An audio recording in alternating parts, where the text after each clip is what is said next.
Well, that's great. I'm just going through some of these. And I've got another question here, another comment from an earlier discussion this week that I wanted to address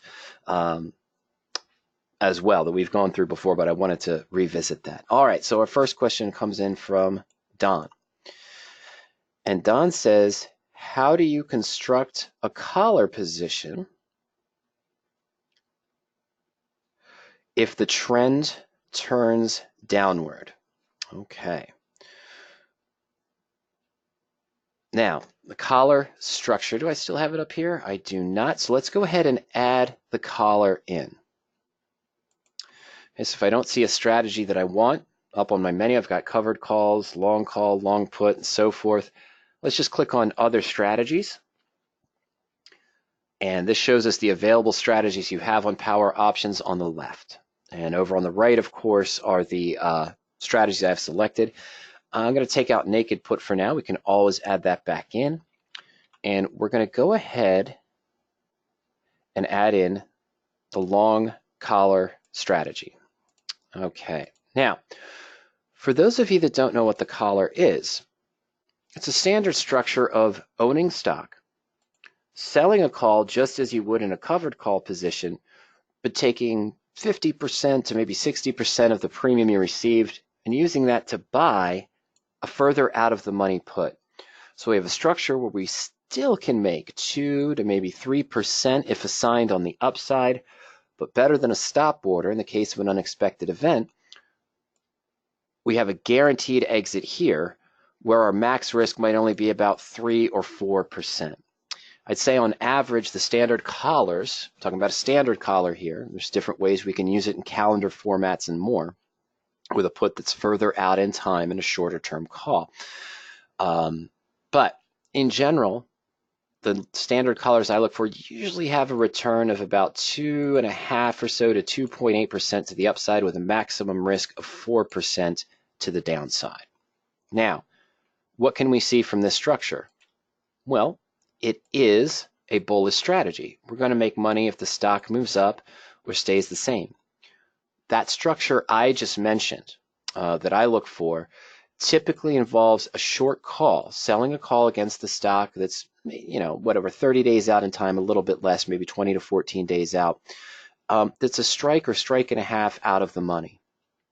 And the put's a couple strikes more. So I'm expecting the stock to move up to get assigned, get the appreciation plus the original premium I received. It's probably the second most conservative structure you could trade with options because of the single-digit risk. I feel, of course, the most conservative trade you can do with options is the married put, as discussed in the blueprint, where you leave the upside open. But this is still a very conservative, very profitable strategy. Let me just go into the search real quick as we're discussing the collars here, Don. And I'm sure you're aware of that because you've asked the collar question. So a typical one, let's see.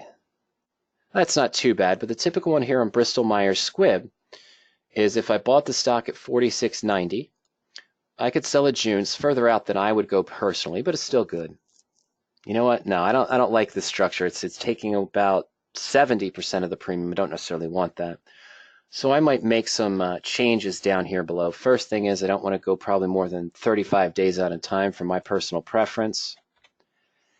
I don't want the risk, the percent at risk, to be greater than 5%. I'm going to put the max return at 2.4 as a minimum requirement.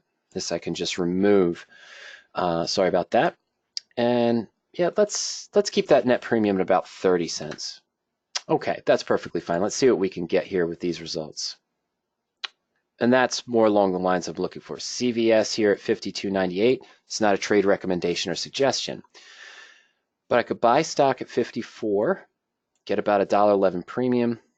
I'd probably go with the June 50 put. This is 28 days out instead of the 51. But this gives me a 2.6% maximum return if I'm assigned at 54 with only a 3.1% risk.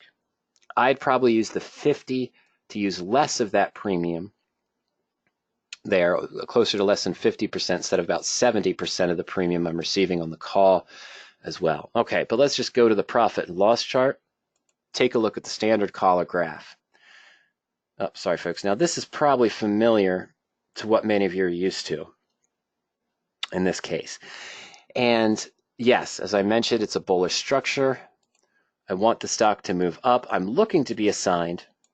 But if the stock stays between the strike prices, that's okay. I can rebracket the collar. But to Don's main question is that if I'm bearish on CVS, I've been trading it for a while. I've owned CVS in my account for a while, and I use the collar position against it to control risk to 3 to 4% in the worst case scenario. So even if it drops 8% in the next 28 days, I'm still losing 3.1. I can take the profit in the put and rebracket my position. I'm not taking that big loss. And if it goes up, yes, I get assigned. Now, two things that you can do if you're bearish, Don. And the first thing is, instead of going slightly out of the money, looking for that appreciation for the return that we run and receive with still controlling the risk, if I feel the stock's falling and I want to maybe have a little bit better protection and a little bit better premium, just like you would do in a covered call. Instead of selling the out-of-the-money covered call, which is considered aggressive because you get less premium, selling an in-the-money covered call is considered more conservative because you get more premium, so you have a better downside protection, but it doesn't address the downside as the collar and the married put does. That's why it's not really, to me, a conservative strategy. The covered call isn't. It can be profitable. I'm not saying that. I'm just saying I don't put it in with the conservative strategies. So we could look for a structure where the call is more in the money, Don, and the put might be out of the money. Let's see what a CVS collar would look like if we took that same June expiration about 28 days out and sold the 52 strike call that's slightly in the money and maybe bought the 50 or the 49 strike put. So we're going a little bit more in the money to counter some of the downsides. So let's just go up here. Let's clear these out. Oh, sorry, add the stock back in at 52.98. My apologies.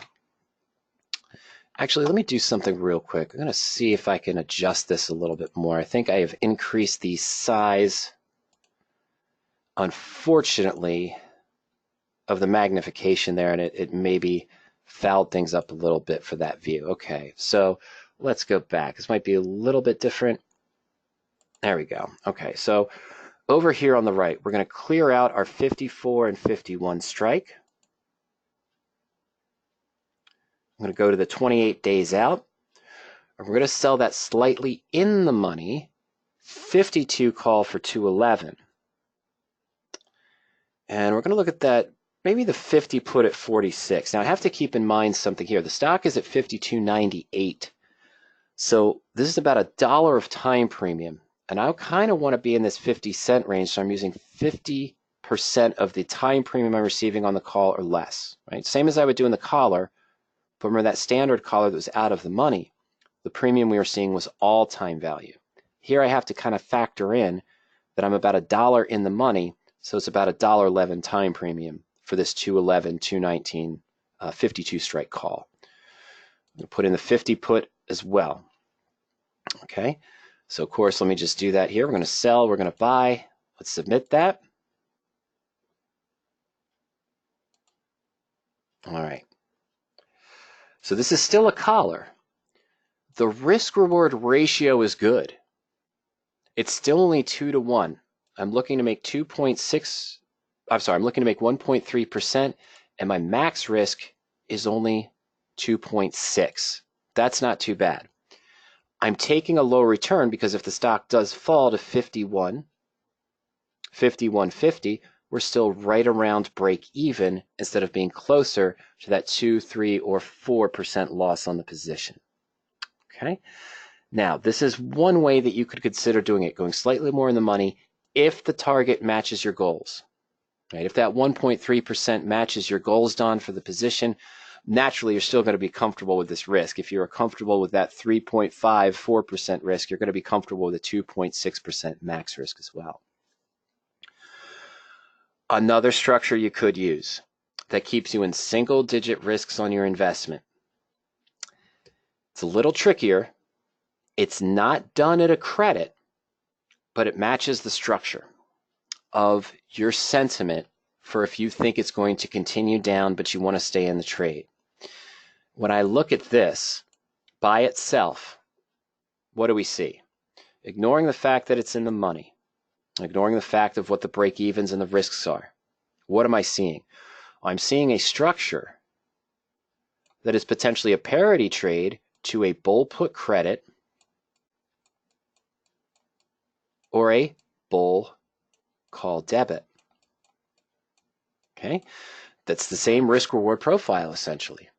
Profit and loss chart. The bull put credit and bull call debit might be taking a 5-to-1, 10-to-1 risk reward ratio, where here it's controlled. We're only taking a 2-to-1 because we own the shares and are controlling our exit, and our max return is of course capped. But if we think the stock is going to continue down, we'd want to reverse it to maybe a bear call spread. But can we create a bear call structure on a stock position? Why would we be in a stock if we're bearish? Well, we're not. We want to sort of take advantage of the downtrend, but we want to stay in the stock long term. How can we profit and still control risk? We can reverse the structure of the strikes. Rather than selling the higher strike call and buying a lower strike put, I can enter a debit by buying a higher strike put and selling the lower strike call. Now, this is risky, of course, if the stock recovers and starts going up, but you'd have almost the same capped gain that you would with the cover call or the collar, but in a different structure. So what would I do here? Let's say we go into that June series now, 28 days out, June 14th weekly. And now, with the stock at 52.98, what if I sell that 52 call and now buy it slightly in the money, so you may be risking assignment, but now I buy a 54 put. I'm still getting a small credit or essentially a wash, but what does this do to the structure?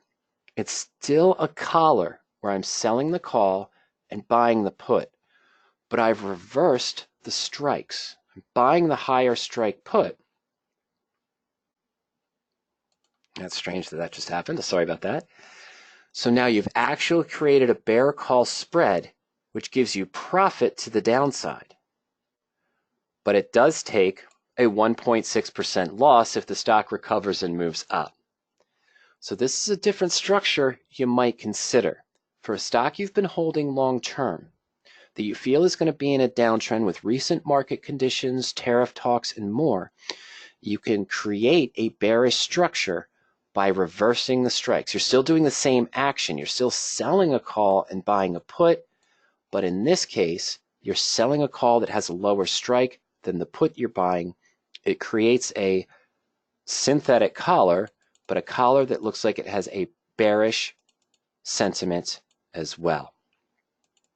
Okay, so you could go in the money with your position, slightly in the money with the call, and then still use a lower strike put, keep the same long collar structure in that case.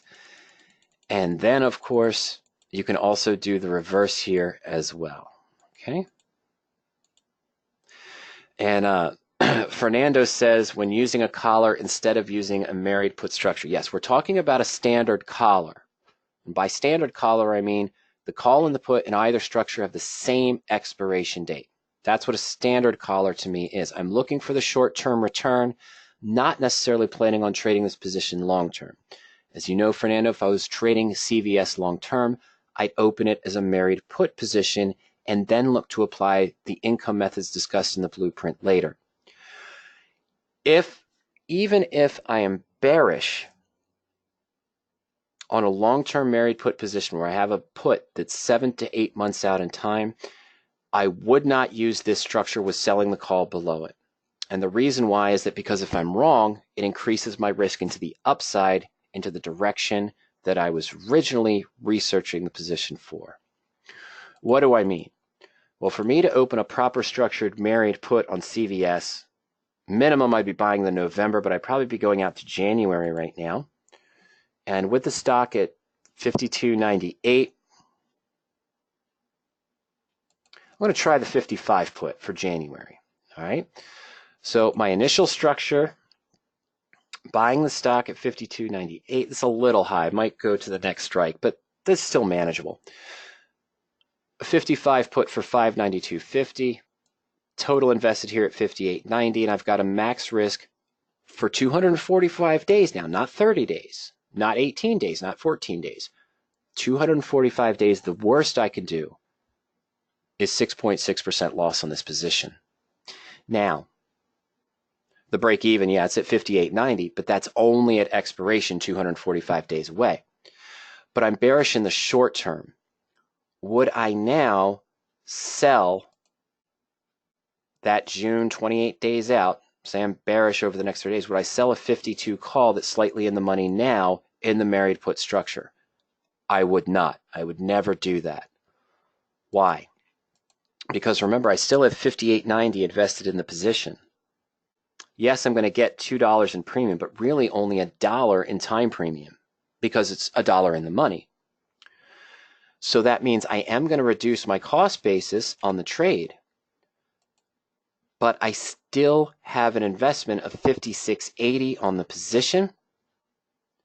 I've now entered an obligation to deliver my shares of stock at 52. So even if it stagnates or it goes up to 53, I could still risk being assigned on this position. I'd have to buy it back for more or about the same. If it goes up to 53, if it goes up to 53, it's only $1, Fernando, but still, how did the risk increase if I generated premium and lowered my cost basis? It didn't increase to the downside. It increased to the upside. If the stock recovers and starts to move up, I have more risk here to the upside. And then the max return is only 1.2% if the stock's trading right here. I now also have 2 ways to lose. So that's why you hear me always say when we discuss radioactive trading, even if I have a bearish sentiment at this point, I'm likely not ever going to sell a call that's below the put strike price because it increases my risk in the direction I thought the stock was originally going, gives me 2 ways to lose, and usually the benefit, even if I'm exactly right, doesn't outweigh the risks on either side. Okay, so never use income method number 1 in that fashion, even if I'm bearish as well. Okay, so let me clear those out. And that's my thoughts on the collar. So remember, going back, a standard collar position, of course, what are some of the things we can do? You go slightly in the money with the call, keeping in mind that that does mean you can be assigned at any time.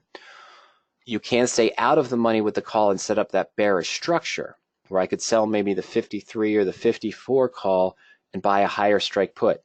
Keep in mind, Don, when you set up that bear spread that way, it might be done at a debit because you're using more of an in-the-money put and an at to maybe slightly in-the-money call, depending on the structure, but it gives you that profit to the downside. Because as the stock falls, your calls still expire worthless, but the put you have is gained in value to counter the loss on the stock. You set up something that looked like a bear call credit spread structure that can profit to the downside. All right, so we're going to move on now. And we're going to move on. I'm going to have to add in a new, I apologize, I'm going to have to add in a new strategy here for, is this Luis? All right, this is Luis. Luis says, he doesn't say, but he asks, what is the ideal strangle setup? I noticed that sometimes the deltas are not always equal when using the strangle tool from PowerOptions. Yeah, it's not necessarily going to work that way. Do you look at price match or deltas? It's more based on an expectation of what you think is possible. Personally, Luis, I don't trade the strangle position, as a general structure. As Ernie teaches in the videos, I only use the strangles around earnings. So the structure I look for is based on the expectation of where I think the stock might move in the next 8 to 10 days based on that earnings announcement, one direction or the other. It's not so much looking at delta in that situation, it's more of an expectation of, on average, this stock only has a move of 7 to 8%, which is good. It's fantastic. So I need a strangle structure that can profit if the stock moves down 5 or only 6% or moves up only of either 5 or 6% and the rest of it's gravy.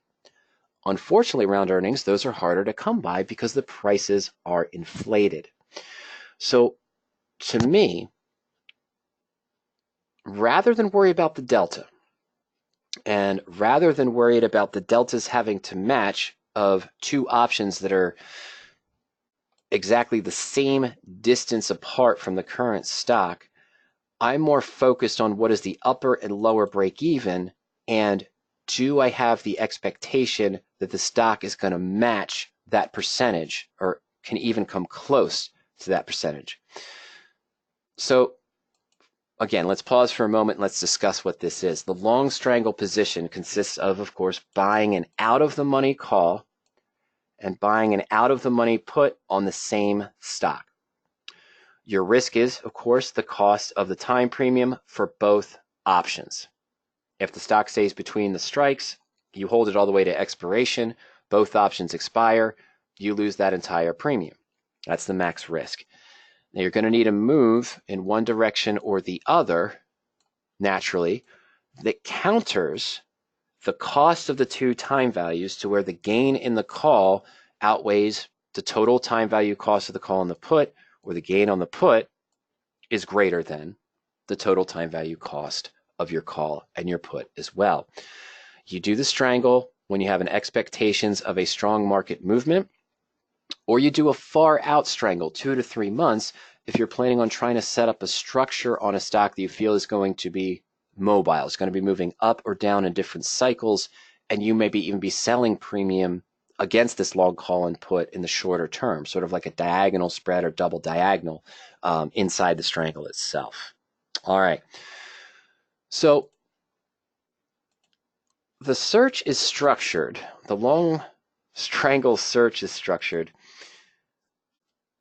to look for things, and this is more, this one here, this earnings surprise, these are further out than Ernie usually tends to go. In fact, we're both looking more shorter term now. And the initial value screen is looking more for some things that are farther out in time as well, where you might be planning on movements over time and are trying to use the options to hedge either direction, or profit, I should say, in either direction. Now,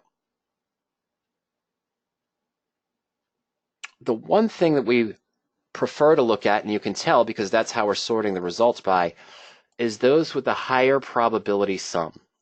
And this is the sum of the theoretical probabilities that the underlying will expire above the upper break-even or below the lower break-even. Most of the standard structures in a strangle you're going to see are going to be less than 50%. And that's just the mathematics of it. For long straddles, you want to look for that higher. Long straddles and long strangles, you want to look for the higher ones. Even though these are all about the same on the first page, 4250, 4260, and so forth. And that's kind of what we're looking at here in the structure. Now, let me just go short term. And I just mean June, standard expiration. Let's see what we have here for these strangles. They probably, and that's why. Let's take out our days to expiration filter there as well. I'm trying to look for, all right, that's, didn't give me what I want.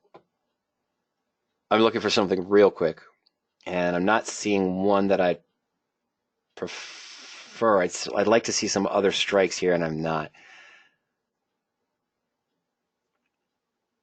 Okay, but in any case, let's just take Kohls. I don't even know if Kohls has already had earnings or not. And let's just go to that profit and loss chart again. Now, the stock's at 63.60.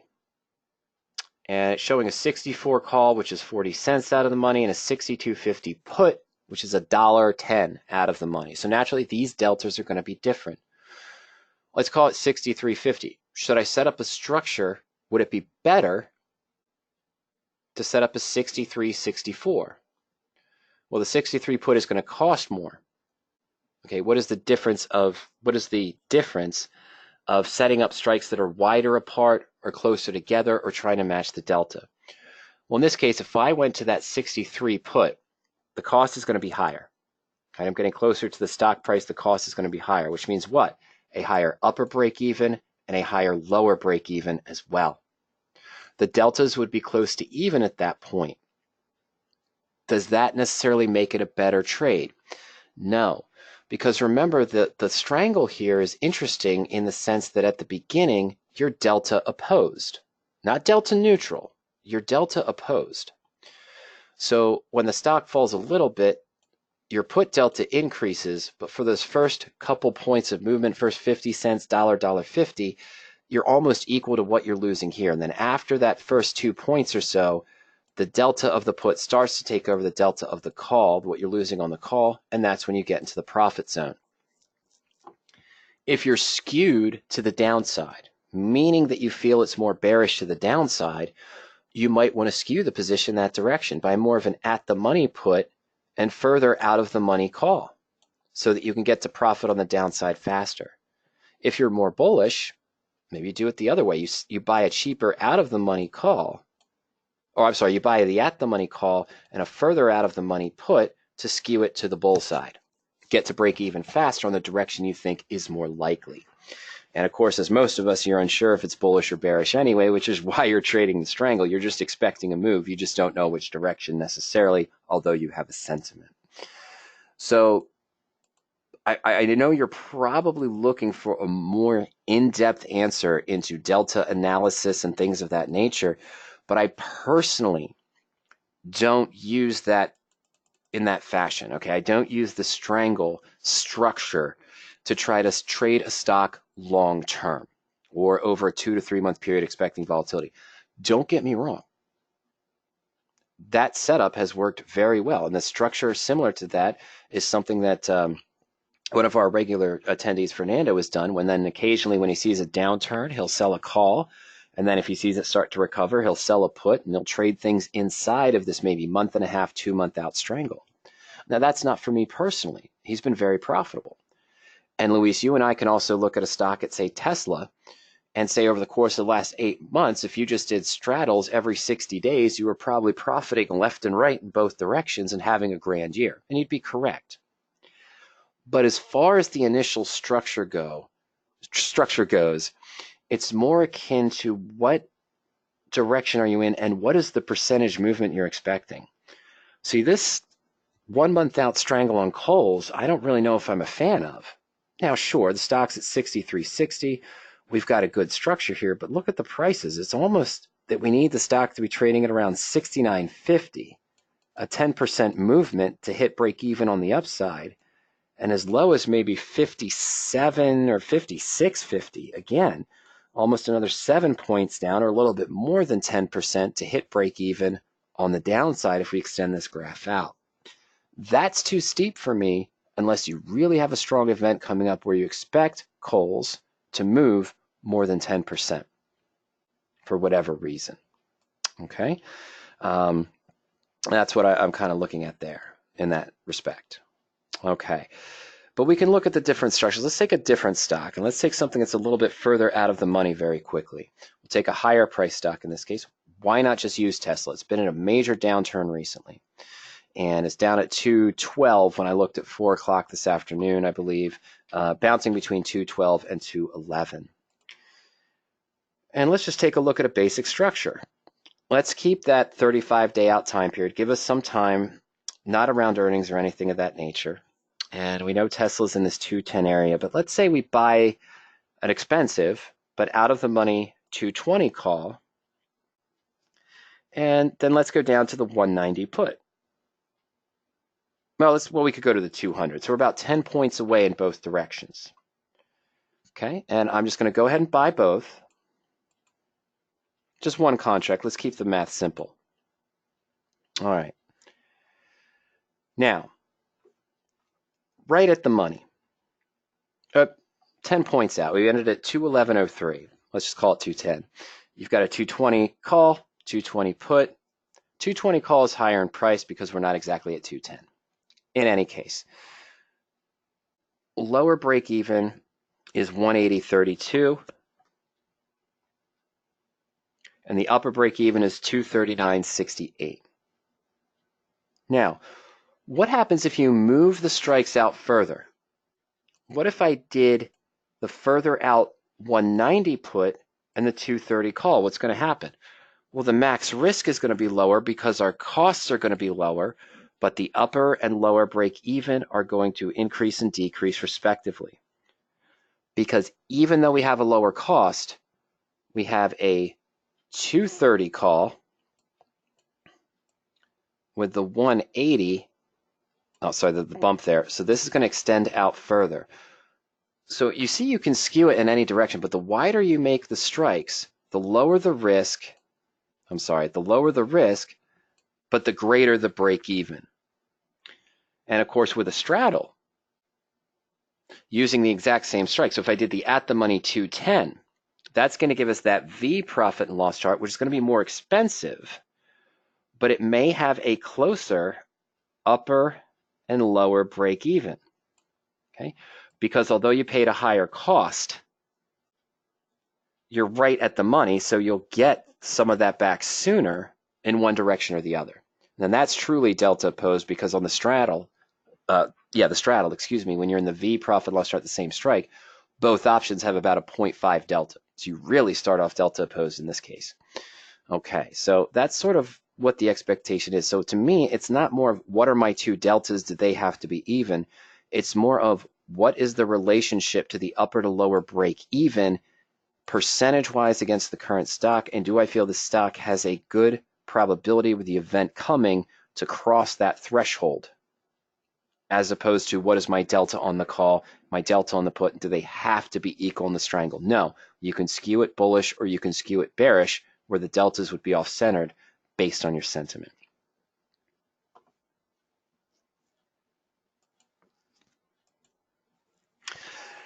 Okay, let's see. I'm going to scroll through the next few comments.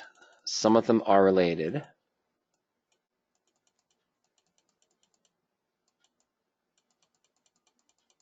Okay. Okay. So I have 3 questions here. I'm going to take Georgie's question first, and I don't know if I can really answer it well. I'm going to be upfront about this and say I don't know if I can answer your question very well. All right. So, and then we have 2 married put questions from Jerry and from Bob. All right. So Georgie says, I want to search for a particular stock or group of stocks or best candidates for creating dividend arbitrage strategy, consisting of owning 100 shares and buying the ITM put. My guess is that the screener shall show options having smaller time value compared to the dividend to be paid. Can you tell me if there is such a search, or how can I create it if not? There is not such a search, Georgie, as a default in the married put structure. It's easy to create, but you have to keep a few things in mind. All right. Number 1, I would start off using the default married put search. What we use, the radioactive earnings per share growth, sorted by earnings per share growth, excuse me. 3 positions I've been looking at recently, I know are in the list because they've been coming up over the last week, and that would be Kirkland's, Cormit. Oh, third one's not. Oh, no, it is still here. LPLA. Yep, those are the 3 I've been looking at recently. Okay. Potential, I'm going to open those as fusion trades when I see a little bit more settling that I'm comfortable with. All right. Not your answer. Now, our default criteria we use are looking specifically more for growth stocks that have some volatility. A good dividend-paying stock will not have the same type of criteria based on the list we look for in the default, Georgie, nor will it usually have the historical volatility we tend to look for in this structure. So the first 2 things I need to do is go into the stock fields. This is all fine. You can adjust your stock price as needed. I do want a stock with a positive earnings, but I need to take out the volatility. I might just put it at, let's say, 0.10. I still want some volatility, but a lot of good dividend-paying stocks, 3%, 4%, 5%. You think of Heinz before the fall, Johnson & Johnson, things of that nature. You're around 0.14, 0.16. So I still want some movement, but I'm not going to be at 0.25 or 0.35. Average stock volume is fine to leave alone. Now we'll go back to the lists, and I'm going to take this out and put no lists. Okay, I'm going to keep all the same options criteria except for one thing. We'll do that in a second. But I got to change the list to no list. You have to take out the volatility or lower it. but I still going to want some other things, right? I still want a good bullish stock, so I'm, going to look again at maybe something that's trading above the 50-day moving average or 20-day. I'm leaving that in. I might put in a higher market cap, maybe a PE ratio 0 to 50, 0 to 70. But now the dividend yield. And we're going to start off with a minimum of 2.5 or 3%. Okay, your risk might be higher than that, but we'll talk about that in a moment. Now I got to go into the options field.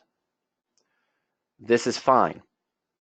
You want to keep that. 150 days minimum. This is fine. You want to keep that. Bid-ask spread is fine. You want to keep that. This we're going to lower. Why? Because a low volatility, high dividend paying stock is going to have less time value than a comparable stock that has higher volatility. Same price, same strike, same distance out in time. $200 stocks, 2 January 110 strike puts. The stock that doesn't pay a dividend is more volatile, might be carrying a 6% risk. The stock that pays a dividend and is not as volatile might only have a 2% risk, or 2.5%, maybe 3%.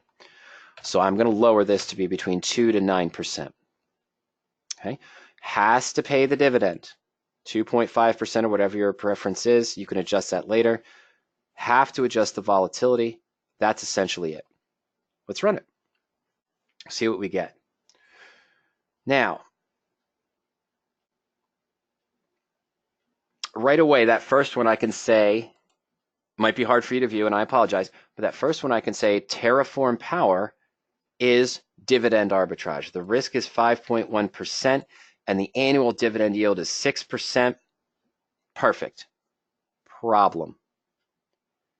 This is 182 days out in time. It's out to November, but it's only 182 days. That's half of this. I'm only going to get 3%. Even, and if I have to look to time it right to see when the ex-dividend dates are.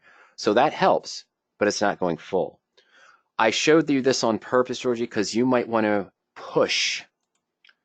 You're going to want to push the expiration date probably out further. You're going to probably want to look a minimum of 240 days out in time to get close to it, and probably go as far out as possible in these situations. That does mean higher risk. Okay. So yeah, here are the Januaries. Some of these, Qualcomm, 82.5 is at an 8.5% risk, but a 2.9% dividend. You could make Qualcomm an arbitrage, but you'd probably be going up to the 90 strike. That might only carry a risk of 2.9%. But again, it's not for 360 days. I'm sorting by percent earnings per share growth. I want to sort by risk, percentage. Highest to lowest? No, I want to go lowest to highest. Okay, that's another change I'm going to make here. And still I'm in that 245 day. Here's the one at 399. Oh, this is about close. Cisco. And you see exactly what I'm talking about here. Cisco at 56.35. That June 65 strike put carries a risk of 3.1%, and we've got right now a 2.9% dividend. That's a little bit more than a year, so you'd get the full dividend of 2.9. It's almost arbitrage. But look at the strike. You're not at 58, 57, 50, 58. You're not at 60. You're up to 65. That's pretty deep in the money. And that's what I wanted to show you, is that you have to take the higher strike to get closer to that arbitrage. Now, again, KMI looks like a good one here. I'm going to be honest. Oh, okay, but it's 245 days out in time. Okay, so I'm sorry, the KMI is carrying a risk of 3.4 with a dividend of 5.1. But again, that's only 245 days. You wouldn't get the 5.1. You only might get 2.5 on the dividend. But that's the structure. That's the setup. You can use our RadioActive default to keep all the settings the same. Take out the list, so you're looking against no lists. Just select that to be no lists. Fundamentals, you want to put in your dividend requirement. Then in the technicals, lower the stock volatility. And you can put in other things if you wanted to for the technicals. And let's just try it. Let's go back to the initial setting. We saw our dividend paying stocks here. Let's go back to our initial volatility that we want for married put. Not too bad. There's still a few in there. Not quite at arbitrage. See, they're the higher risk ones. Not quite at 7.5 to 2.8. 6.8 and so forth. So using that lower volatility opens it up more. It's not to say that these are bad stocks. Spectrum, Hasbro, Qualcomm, CF Industries. Not saying these are Fifth Third Banking. Not saying that these are bad stocks at all. I'm just saying that they do have a higher volatility and pay a dividend, which is actually good. But some of those other stocks that are closer to arbitrage are going to have the lower volatility. And you have to go further in the money to get closer to the arbitrage, as we saw. And what does that mean? Well, a stock with lower volatility means what? It means you have less likelihood of movement. And you still want the stock to move up near that strike price on the position so that you can get the better value in the dividend. Yes, you might get no gain or no loss, but does that really help you on the position? Okay. Oh, Don asks a quick question here. I know, Jerry, I'm going to get to yours. I think I'm going to take Bob's before yours, Jerry, because it leads into yours. But Don says, if I want to check a proposed options trade, okay, I'm sorry. If I want to check a proposed options trade, can I use your software to evaluate it? Well, yeah, you saw me using the custom spread tool. Don, I was plugging in numbers on the fly to see what the risk graph would look like, and then I could delve deeper. Now, if you just want to take a look at a long call, or you want to evaluate a long strangle on, say, Tesla, well, I could just go to long strangle, and I could go to search by symbol. All of the tools here will have a search by symbol. I just put in the stock, put in the expiration, and see the results that come up, and look for my structure. Or I can build it on the fly again in the custom spread position, as we did before. We just took Tesla, and we said, oh, was it Tesla or was the other? No, it was Tesla. I apologize. And we went out to June. And I said, okay, let's do the apologize 200 put and 220 call. Yeah. Buy both, right. Okay. So now you've got the chart. You can see the upper and lower break even. You can run what if scenarios here.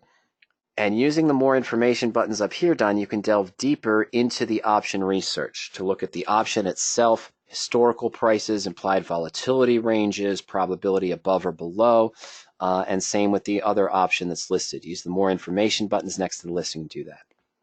So if someone calls me up, Don, during the market day, and I am going through and they say, okay, well, I looked on your site and I didn't see ratio spreads. I'm trying to look at this 7-to-5 ratio back spread on a certain stock.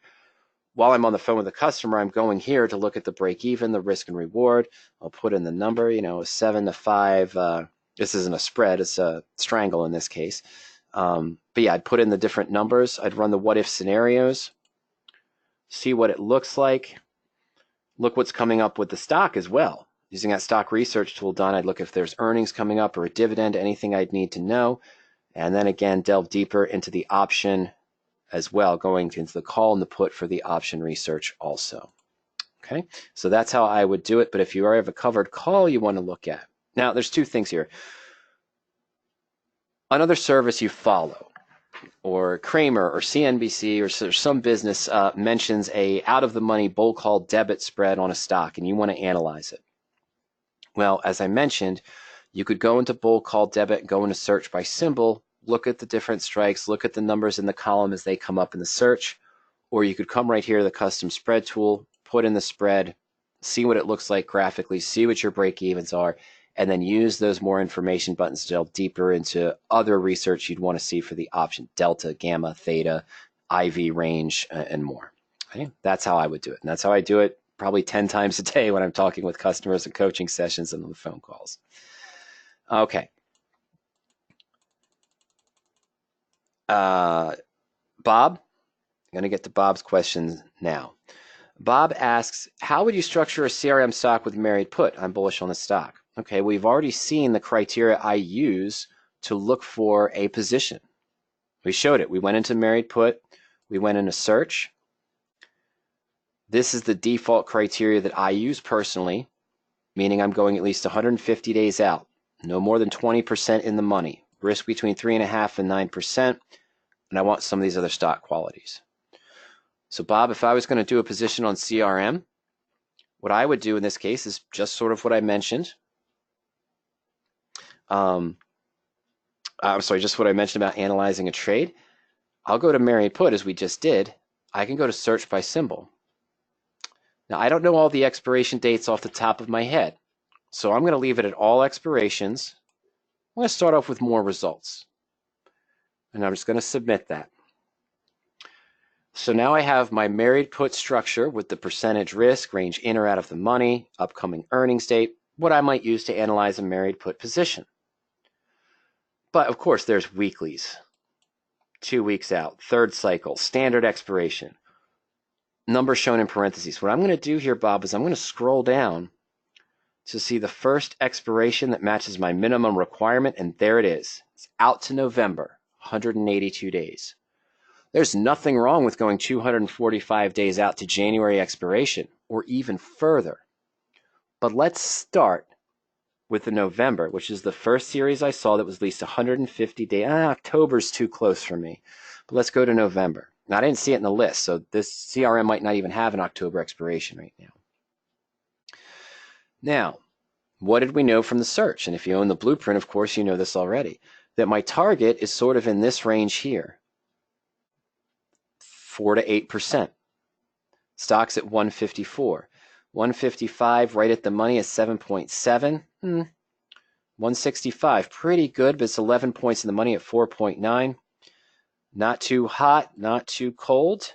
Right in the middle of my range. The 160 at 6.2% risk is probably what I would choose. But it depends on my outlook for the stock and how bullish you are.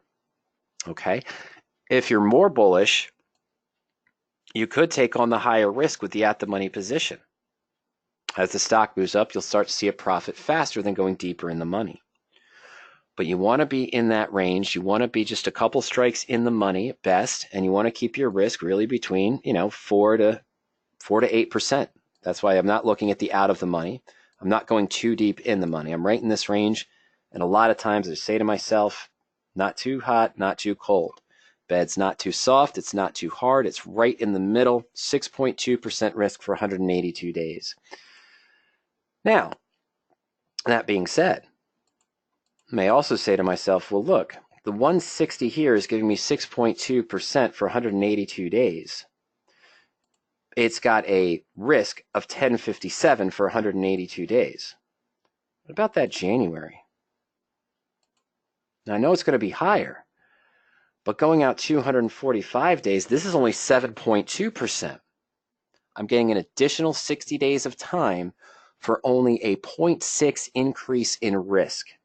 And the 165 is at 5.8, more than the 4.9% we saw, less than the 6.6 we'd take for only 180 days. So in this case, probably still focused in this area, but I might be okay going with the 7.2 or the 5.8.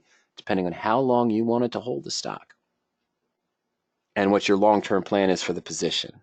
Okay, all of these are good. Well, all of the three I'm mentioning, all the three strikes I'm mentioning here, all the four here, and the three on the other page, they're all good selections. They're all great controlled risk, unlimited upside.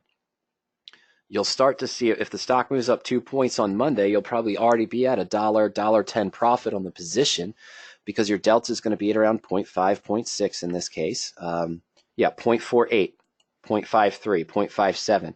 Even the in the money, that's really interesting. The 160 slightly in the money is only at a delta of negative 0.48. That's fascinating. So in that case, it's okay to take a risk up in the higher range of your ratio to add more time. Okay? And that's not too bad. Not too bad at all. All right, so that's how I would do it, following the rules in the radioactive trade. I don't want to set this structure. I want to show you something interesting real quick while I'm on this note. I'm talking about following the radioactive trading techniques, which all of you know I trade with 40 to 50% of my options trading portfolio, and I have since about 2008, 2009, 2007, 2008, okay?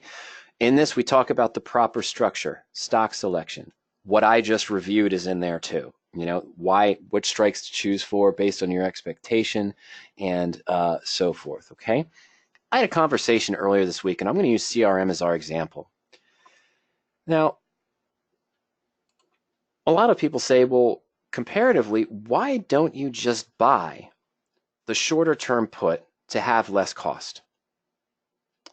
Does the shorter term option have less cost? Yes, it does. Less cost up front, but it has a higher cost per day. One second, let's go over here. All right, so taking CRM as an example, and I'm going to use the at the money strike, even though we don't ever buy the at the money strike personally. But I'm going to take the at the money strike for our June expiration, 35 days away. And Jerry, I'm getting to your question. Just 1 second. You've been very patient, I know, and I've mentioned twice that I'm going to get there. We're going to use the 155. Okay? Oh, it's helpful if I selected the put, right, ladies and gentlemen?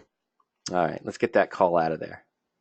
Okay, so I'm going to buy the at the money June 155 put.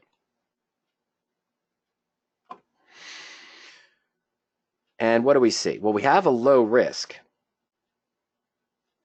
of only 3.9%. The cost is about 670, 667, but 625 of that is time value. It's slightly in the money. It's 43 cents in the money. So 43 cents of that is the time premium. I'm sorry, is the intrinsic value. And the 625 is our time premium. Okay? What do we know is going to happen to this time premium in 35 days? It's going to go to zero. Now, if the stock moves up by more than 625, congratulations, you've got a profit. Your break evens, it's 161.24 from 154.57. It needs to move that 625 to profit. If the stock falls down to 140, well, you've hedged your loss only 3.9%, right? You've gained intrinsic value on your put. Excellent. You got $15 worth of intrinsic value. But again, that 625 goes to zero. If the stock stays right at 155 on expiration, you lose all that 625 and the put is at zero, right? You can just see that. Oh, not that date, not the halfway put, I'm sorry, at expiration. 621, 155, you lose 625. Well, good. Okay. So is this cheaper than buying the January 155 put? Absolutely. But if the stock stays at 155, if I go out to January, 245 days away, I buy that same strike 155 put for $15, right? It's more than double the price, but it's 8 times the amount out in time. What do we know about options that are further out in time? They lose time value more slowly. The decay is more slow. And they also have a tendency to sometimes lag with the near-term movements in the stock. Now, is my risk $1,400 as opposed to $600? Yes, it's more than double. It's 8.7 as opposed to 3.9. At January expiration only. If I hold the position all the way to January expiration and the stock's below 155, I hit that maximum risk. At the halfway point, it's less than half of that. And that's in September. But what happens third Friday in June with this structure? I'm sorry, was it the 17th? It wasn't, was it? It was the 20th or something. I'll just go 620. I think that's close to it, okay? So what happens here?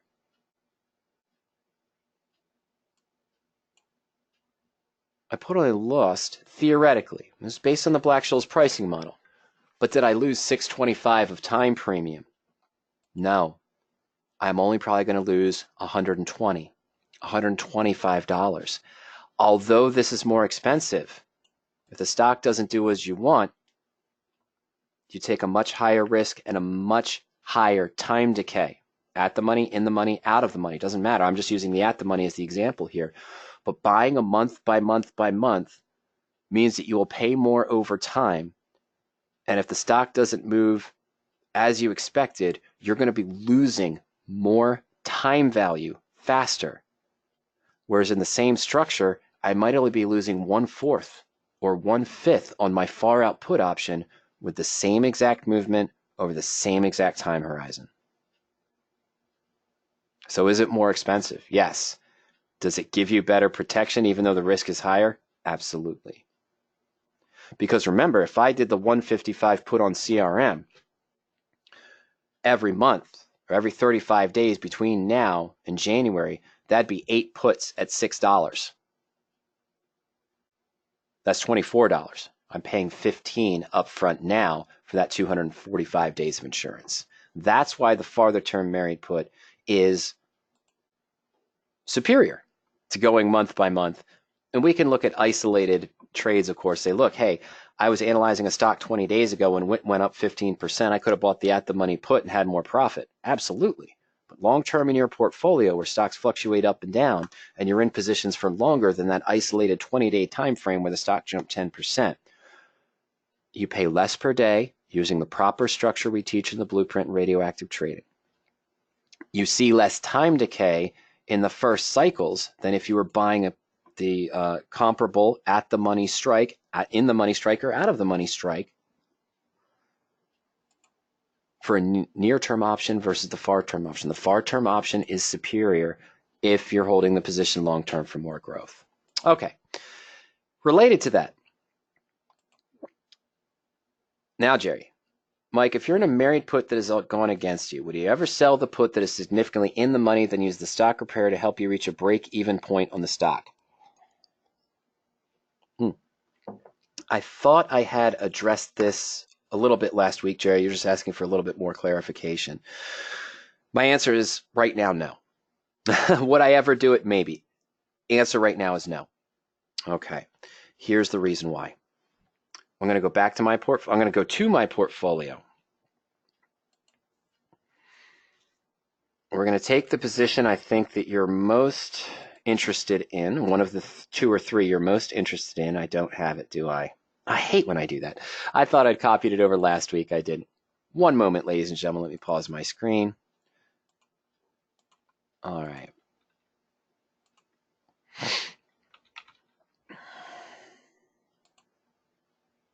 Fantastic. Almost fantastic. One moment.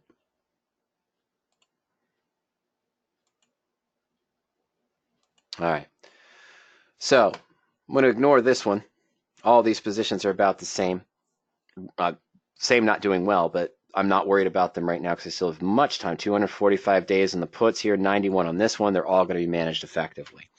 All right. ON. Position I opened, I think Jerry's in as well. Got into ON at 22.77. Bought the 25 put for 420. Stock's now at 18.77. I'm down 17.6% on the stock alone. And my put's up 56%, but monetarily, my maximum risk on the trade is 7.3%, and we're at about a 6% loss on this trade. Last week, we showed the stock repair tool. It's a way to help you get back to break even. Although I paid $420 to this put, I could lower my cost basis on the stock by selling to close this put at $655. Okay, so let's take a look at what that would look like. Well, it's going to look like a long stock with a lower cost basis. So right now, the max risk is 7.3%, getting close to it. So we want to know, if I close my put down now, what am I going to have? Well, I'm going to have a long stock position. I bought it at 420, selling it at 655. I've got effectively a long stock position at 2042, the stock trading at 1877. Okay, I'm sorry, I got to jot down this number here. 1877 would be the new break even on this position. I'm sorry, I'm really sorry. 1877 is the cost. 2042 is my new effective cost per share, which means that's my break even, isn't it?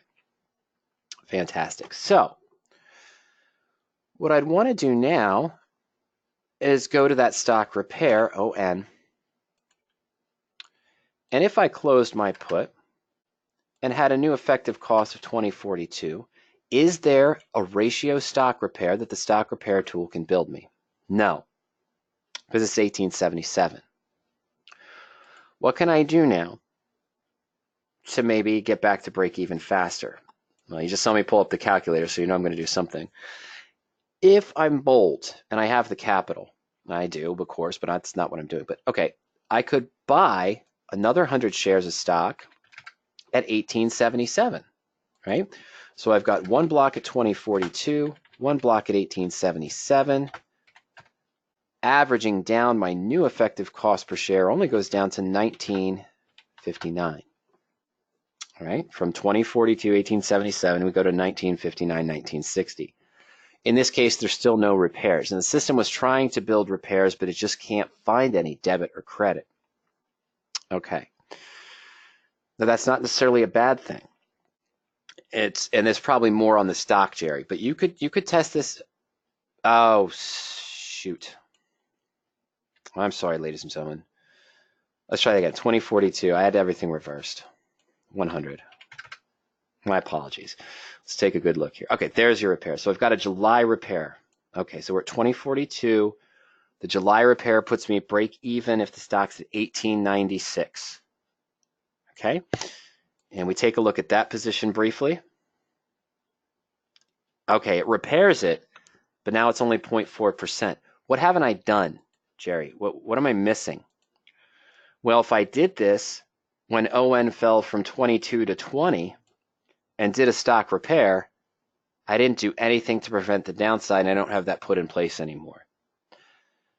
Would I ever do it? No, because when the market is doing this, I'm not sure when the next snap's going to occur. The stock repair is extremely useful. This one could get us back to break even in July, only 20 cents or so away from where it's trading right now.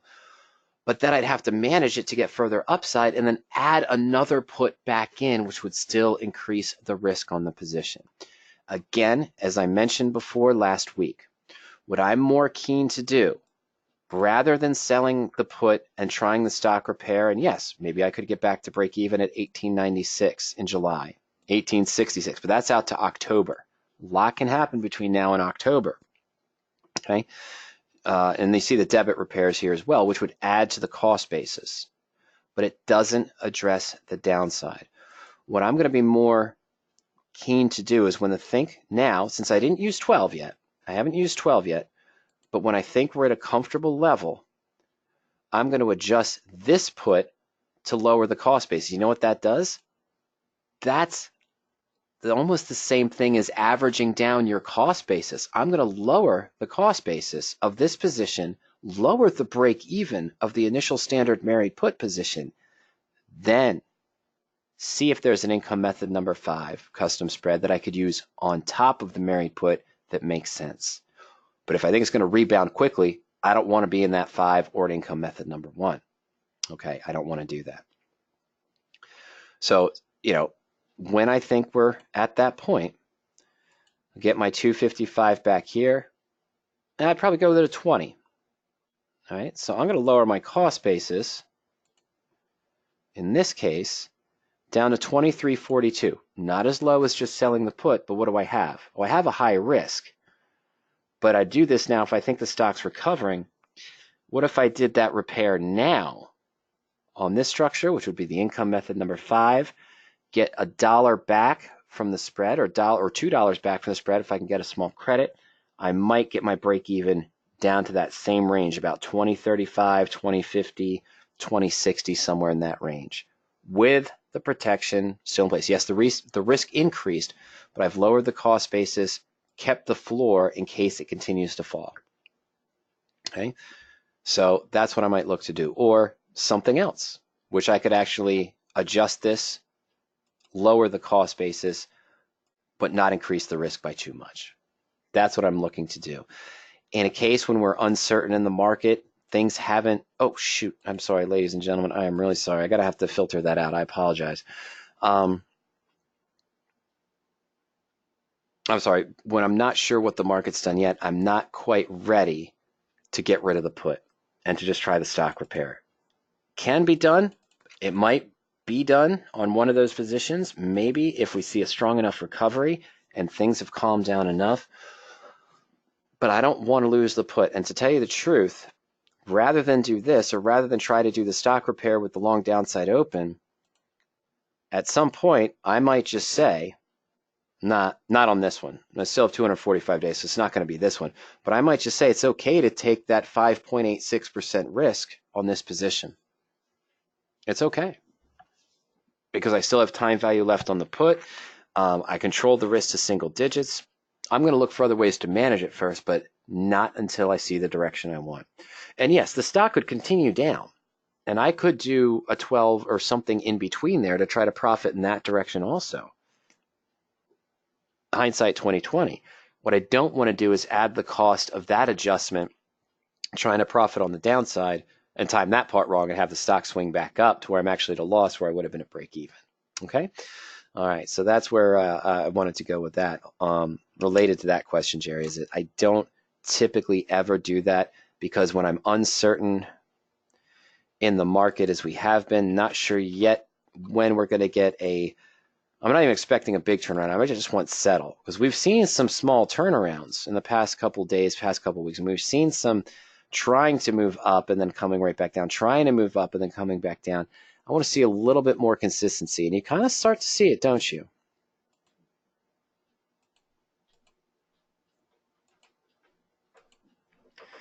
What do I mean by that? We're starting to see sort of a leveling of the MACD and sort of a reproach of the RSI. We're sort of coming off that lower Bollinger Band, almost getting back to this range. So I'm looking at it. When I start to see that go, that's when I'm going to do the adjustments we're talking about, but not getting rid of the put, because someone could open their mouth the next 5 days later and boom, we go down again, and I took off my protection. Yeah, I have a stock repair that I got maybe 10 or 15 cents of premium for to do that repair, Jerry, but that's not a great hedge. That's only 15 cents of hedge. You know, the ratio is mostly between the difference in the strikes of the spread to get you where you want to go, to get you back to break even faster, plus that premium you receive as well. All right, so it's a little bit of market commentary there and a couple of other things also. Well, ladies and gentlemen, we're at 5:45 p.m. Eastern Time. If anyone has any further last-minute questions, feel free to send those in. Sorry about that, but as we're waiting, of course, I just want to remind everyone that today's material, of course, are my thoughts on your questions, designed for educational purposes, increasing investing performance and options knowledge. Any stocks or options discussed today should not be taken as direct trading suggestions, meaning CRM or Tesla or the Strangle we looked at on Tesla or anything along those lines. I saw that TRP position, I think it was, when we were looking for the Dividend Arbitrage for Georgi. And that's not a recommendation, but it looked like it had good numbers to potentially consider for what he was looking for. But the structure is exactly what I would tell you anytime. That's the married put structure I mentioned of going, 180, 240 days out, keeping that risk controlled. Yeah, that's my structure for trading a married put position. Not a stock recommendation, but the preferred structure I use. Options, of course, do involve risk, as we've seen today, and may not be suitable for all investors.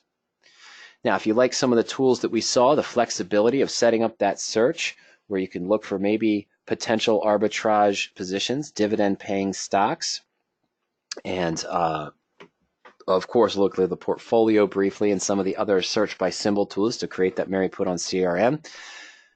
Just go to PowerOp.com, put in your name and email address. You'll have full access to PowerOptions for 14 days. No credit card is required. So just go there and click Start My Trial Now. We'll send you a password and you'll be all set to go.